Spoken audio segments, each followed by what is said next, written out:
Thanks for joining us for another episode of Boom and Bust. I'm your host, Tony Clement, here at the News Forum, where all voices matter. Please welcome for the first time to Boom and Bust, Dr. Dennis Molinaro. He is the Academic Associate Legal Studies at the Faculty of Social Science and Humanities at Ontario Tech University. Also, he's a former counterintelligence officer at the Canadian Security Intelligence Service, otherwise known as CSIS. Welcome to the program, sir. Thanks for having me.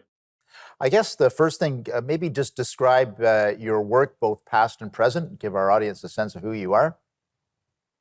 Sure. So I've been a academic, really an intelligence historian since, going back to 2008, since when I started my PhD, it was my main focus. So I published on the intelligence history in Canada, state security, use of emergency powers in peacetime, and different aspects of counterintelligence. And then I joined the federal government and working in the intelligence national security sector. And so I worked as an analyst, in different roles, but also in an operational capacity, I guess you could say. So basically important for me in terms of understanding the inner workings of intelligence within the government sector, and not just in terms of, actually being an academic. Right. And just seeing it from the outside. So seeing both sides, both internally and externally, I think are important. Gave me a better understanding of how things work, essentially how the sausage is made, as the expression goes. And then now I'm back to the academic side of things and back into my work as an academic. So That's quite interesting and possibly unique that you've had the academic role, but also the role in operations and analysis. When you say operations, does that mean that you're a spy, or were? The phrase, we don't really use that. The phrase is really not really used like that. We would, I was an analyst who participated in operations with the national security sector, but yeah, that's about. I don't want to put you in. I would say about that. Okay, that's all you have to say. So we don't have to get into the details. Can I ask how you got interested in this line of work? Oh, it's always been of an interest in mine, and really in terms of it started actually, you could say, maybe in my more idealistic days in my past, in terms of wanting to understand more about state power. Mm-hmm. And so that led me down the path of then understanding and seeing how those mechanics works in terms of law and theory around the state and the powers available to it.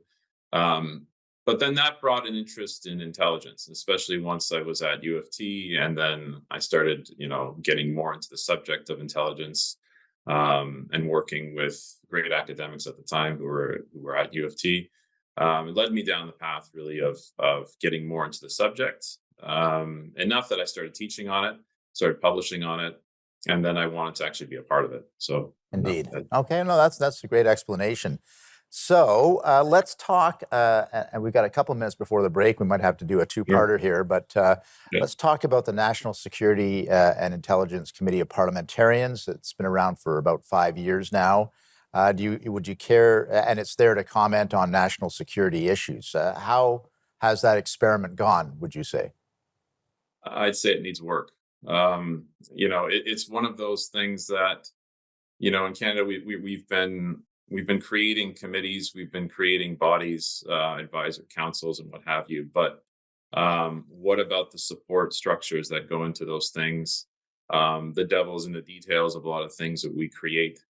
So in particular to NSI COP, I'd say there's a number of things that need to be improved on, in terms of actually for them to be able to get the information they need to carry out their mandate, which they've been regularly complaining about that they can't get all the time.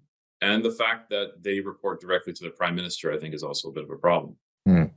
This is a body, I think, that should be reporting to Parliament. If we're going to copy the UK model, which is really what this review body was based on, then I think that's where we should be going with it. Along with the fact that there has to be a duty, I think, built into the statute, built into the laws of if it's going to report to the prime minister, then the prime minister actually have to, respond to the reviews, which the government has not been doing. No, no. We're going to continue with this topic. It's an important one. We're going to take a brief break. We'll be back with our guest after that. Please stay with us.